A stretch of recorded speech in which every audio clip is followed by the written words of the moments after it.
Hala? Hindi ba't dito nakatira ang dating reyna na si Raya?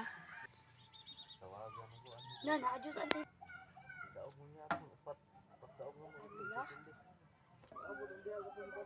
Pasneya, bakit pumunta si Luna kay Hiraya?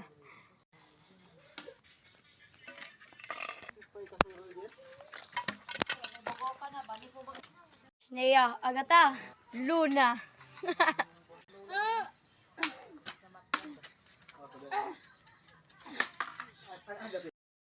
Alam mo, matatalo mo ako? Pasneya! Yan ang napapala ng mga pakialamera.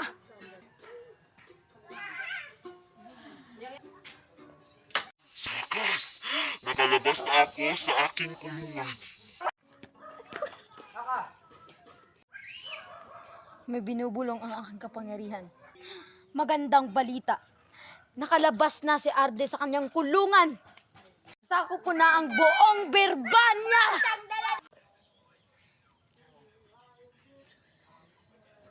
Kunin ko ang aking kapangyarihan kay Hiraya.